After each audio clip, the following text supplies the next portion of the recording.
और भैया इस मार्ग की तो साधना भी यही है। यहाँ की साधना कोई योग नहीं है, कोई शरीर को ऊपर नीचे करना नहीं है, कोई भ्रकुटियों के बीच में ध्यान लगाना नहीं है।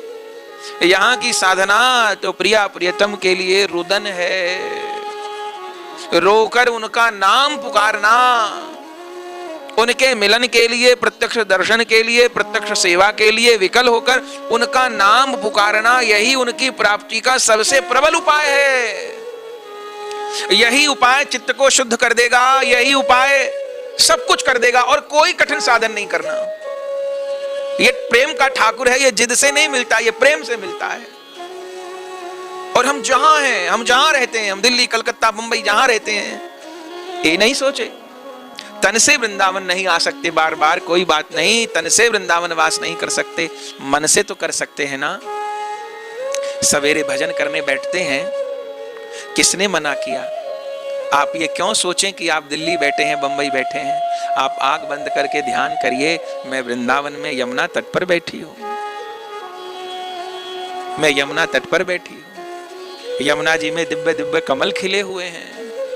सारी यमुना जी की रज तो ऐसी है मानो किसी ने चूरा करके चांदी बिछा दी हो।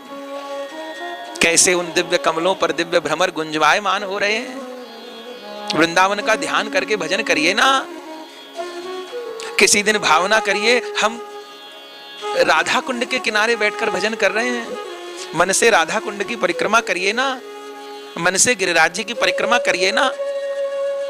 किसी दिन भावना करिए, हम राधा रानी के मंदिर में, श्री जी के बरसाना धाम में बैठ के भजन कर रहे हैं, मैं वही मंदिर में बैठी हूं, प्रिया प्रियतम मेरे सामने हैं। दिव्य ध्यान नहीं हो सकता तो मंदिर का तो करिए ना। भक्त लोग आ रहे हैं, जा रहे हैं, श्री जी के मंदिर की सीढ़ियों का ध्यान करिए ना।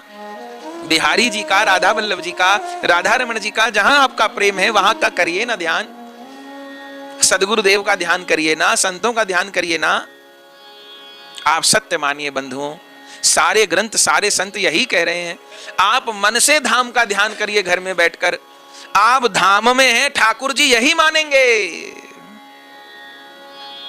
आपकी जहां मन की स्थिति है वहीं आपकी उपस्थिति, आपकी प्रेजेंस गिनी जाएगी। नहीं कर सकते हम तन से वास, जो तन से कर सके बहुत अच्छी बात। अखंड वास नहीं कर सकता, जितना हो सके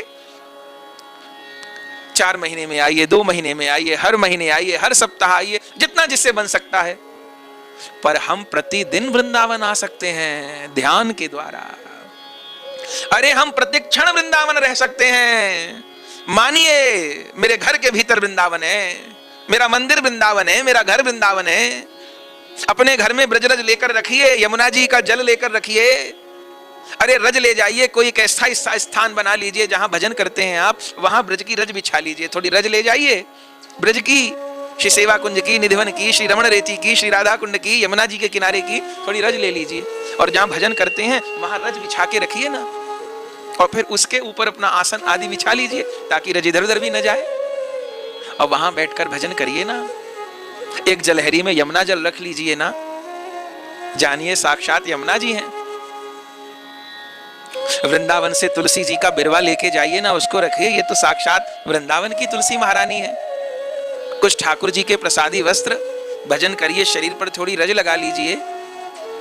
कोई ठाकुर जी की प्रसादी माला लेके जाइए, उसको धारण कर लीजिए।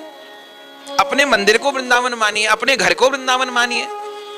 बंधुओं, यहां वृंदावन में रह के भी दिव्य वृंदावन का ध्यान करना है, तभी लाभ होगा। और वही काम अपने घर पे रह के भी करना है। जैसे बिहारी जी बंधे हुए नहीं है, जहां कोई पुकारेगा वहीं वो प्रकट होकर दर्शन दे देंगे, ऐसे वृंदावन में बंधे नहीं है। हम अपने घर में वृंदावन धाम को स्मरण करेंगे तो श्री धाम वृंदावन हमको वही अनुभव प्रदान करेंगे। करने से होगा बंधु, आप सोच के देखिएगा, कुछ दिन अभ्यास करिएगा, आपको अनुभव होगा। आप देखेंगे आपके चित्त में परिवर्तन आएगा, करने से होगा। अब अपने मन को बिगाड़ा भी हम ही ने है ना, तो सुधारेगा कौन? हम ही सुधारेंगे।